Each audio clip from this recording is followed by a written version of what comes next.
షోఢాన్యాసాదయో న్యాసఖండే సమీరితా అంతర్యాగ క్రమశ్చైవ బహిర్యాగ క్రమస్తదా శ్రీమత్ పంచదశాక్షర్యా మహిమా వర్ణితస్తదా మహాయాగ క్రమశ్చాపి పూజాఖండే సమీరిత.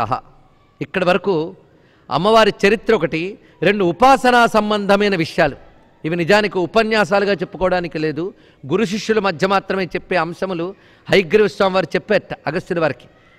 అవి ఏమిటంటే న్యాసఖండము, పురశ్చరణ ఖండము, పూజాఖండము, హోమఖండము, రహస్యఖండము, స్తోత్రఖండము అని ఇన్ని భాగాలు ఉన్నాయండి.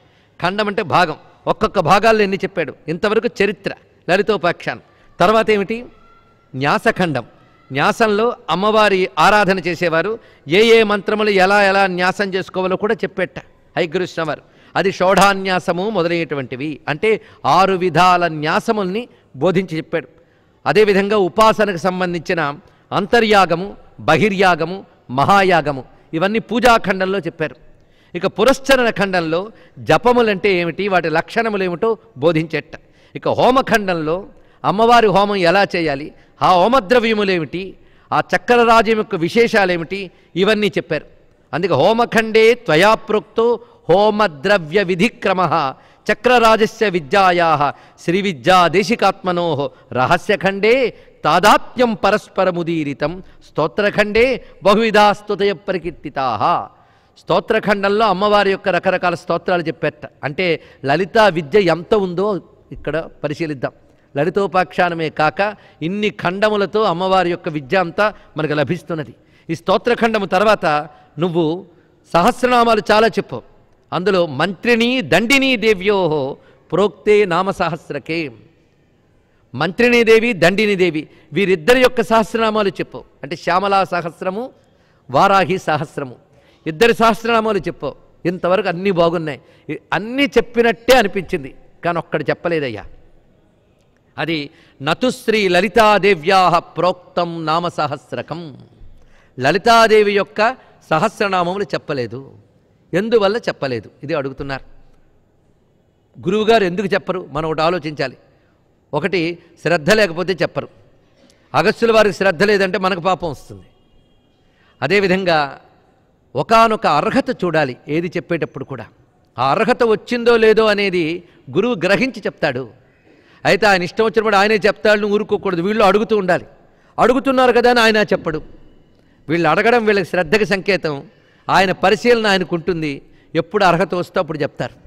అలా ఆయన గమనించుకుంటూ ఉంటాడు.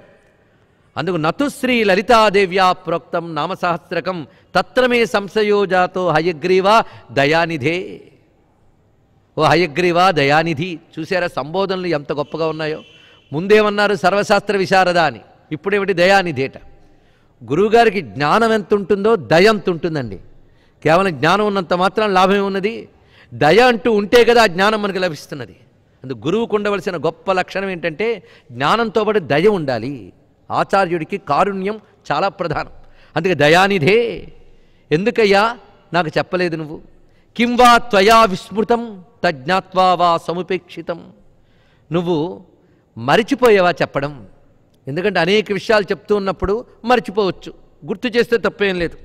లేక మమవా యోగ్యత నాస్తి శ్రోతుం నామసహస్రకం.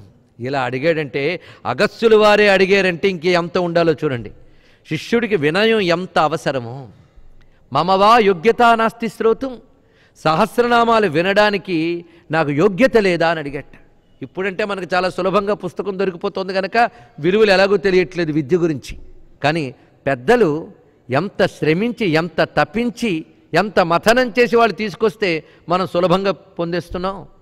కొంతైనా కష్టపడాలండి, లేకపోతే విలువ తెలియదు. అది కూడా వచ్చింది. అందుకు అడుగుతున్నాడు, కిమర్థం భవతానొక్తం తత్రమే కారణం వద. అంత వినయంగా అడుగుతూ ఎందువల్ల చెప్పలేదో కారణం చెప్పవయ్యా అంటే ఒక్కసారి ఆలోచన చేసి ఆనందంతో అడుగుతున్నట్ట. ఇప్పుడెప్పుడైనా గురువులు కూడా ప్రశ్న విని సంతోషిస్తారండి. శిష్యులకి ఇంత శ్రద్ధ కలిగిందనమాట. అందుకు ప్రహృష్టో వచనం ప్రాహ తాపసం కుంభసంభవం. ప్రహృష్ట బాగా ఆనందించి అంటున్నాడు మహానుభావుడు హయగ్రీవ స్వామి వారు.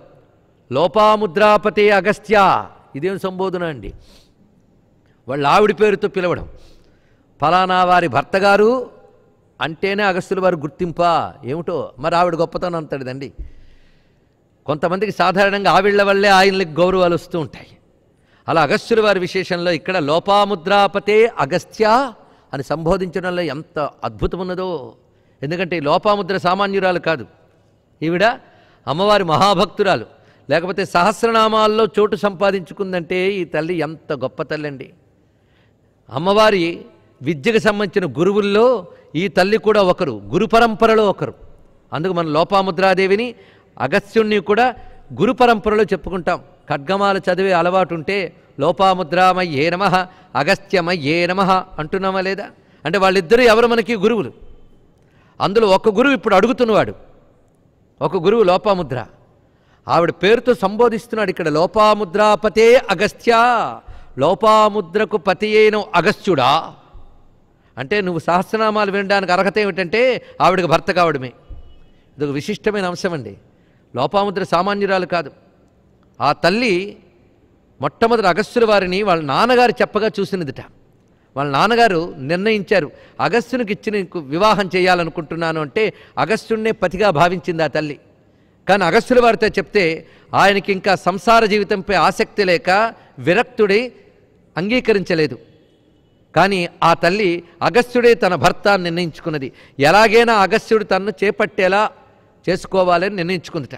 దానికి ఆవిడ ఎంచుకున్న మార్గం ఏంటంటే తాను ఎవడు భర్త కావాలనుకున్నాడో వాడు విరాగి అయినా సరే వాడిని సరాగిని చేసి సంపాదించుకోవచ్చు అనే తెలివితేటలు ఇప్పటి వరకు చూపించున్నారు అమ్మవారు. ఆవిడ పనిచేసింది.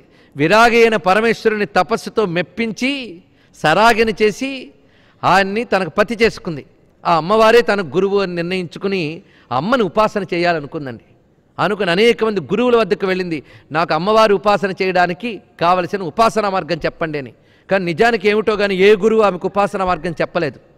అప్పుడు ఆ తల్లి స్వయంగా అమ్మవారిని ధ్యానం చేస్తూ ఉందిట. అప్పుడు జగదంబ సాక్షాత్కరించి నేనే నీకు మంత్రం ఇస్తానన్నదండి. సాక్షాత్ జగదంబయే లోపాముద్రమ్మకు మంత్రం ఇచ్చినది. అది లోపాముద్రమ్మ యొక్క గొప్పతనం. ఎవరో గురువుల ద్వారా మంత్రం పొంది తర్వాత అమ్మవారిని మెప్పించడం కాదు, అమ్మవారే గురువై మంత్రం ఇచ్చారు. ఆ మంత్రంతో అమ్మవారిని ఉపాసన చేసింది.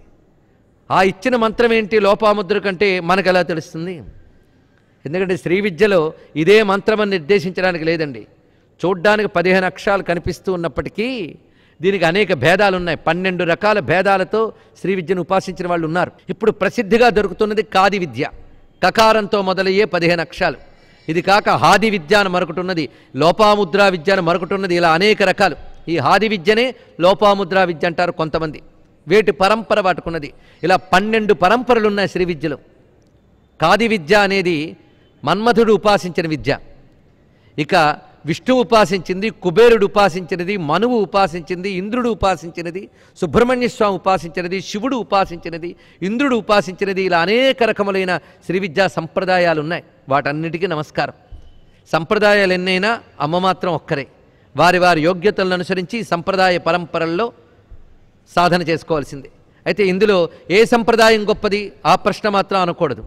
సంప్రదాయములన్నీ గొప్పవే. ఎవరు ఏ సంప్రదాయంలో ఉన్నారో ఆ సంప్రదాయాన్ని పాటించడమే ఉత్తమం. మిగిలిన సంప్రదాయాలను గౌరవించడం మరీ ఉత్తమం. ఇక్కడ లోపాముద్రాదేవి పేరు ఒక సంప్రదాయం ఉన్నది. ఆవిడ సంప్రదాయంలో అసలు ముద్రాదుల అవసరం లేని విద్య అని కొంతమంది వ్యాఖ్యానిస్తారు. అందుకే లోపాముద్ర అనే మాటకు కూడా ఈ విశేషం ఉన్నది. మొత్తానికి ఆ తల్లి సాక్షాత్ అమ్మవారి చేత మంత్రం పొందింది కనుకనే ఆవిడకి అంత స్థానం ఉన్నది. ఆ మంత్రసిద్ధి పొందింది, అగస్త్యుని పతిగా పొందింది. ఇప్పుడు అగస్త్యుల వారు శ్రీ విద్యను పొందుతూ ఉన్నారు. ఇదంతా చాలా విశిష్టమైన కూర్పు. అందుకే లోపాముద్రాపతే అగస్త్య సావధానమనాశృణు. ఈ మాట చూడండి ఎంత విశేషంగా ప్రయోగించారు. గురువులు మధ్య మధ్యలో మీరు పురాణాలు చదవండి, ఏ శాస్త్రం చదవండి, శిష్యుడు గురువు మారరు, మొదటి చివరి వరకు వారే. కానీ మధ్య మధ్యలో గురువుగారు సావధానంగా విను సావధానంగా విను అంటూ ఉంటారు. ఎందుకు అలా అంటారు అంటే మనలాగే వాళ్ళు కూడా కునుకుతూ ఉంటారా, లేపుతూ చెప్తూ ఉంటారా? ఇదా అక్కడున్న అర్థం కాదు. ఒక గొప్ప మలుపు వచ్చినప్పుడు ఆ విషయంలో గొప్పతనం మరింత గొప్పగా వస్తూ ఉన్నప్పుడు గురువులు నొక్కి చెప్తూ ఉంటారు. అలాగే అగస్త్యుల వారితో కూడా సావధానమనాశృణు, ఏకాగ్ర చిత్తంతో వినవయ్యా అన్నారు. ఎప్పుడైనా ఒక విషయం వినడానికి అర్హత ఏకాగ్రత అండి, మరేమీ లేదు. పాండిత్యాలు అక్కర్లేదు, ఏమీ అక్కర్లేదు, ఏకాగ్రత ఉండాలి. పాండిత్యాలుండి కూడా ఏకాగ్రత లేకపోతే అది మరీ ప్రమాదం.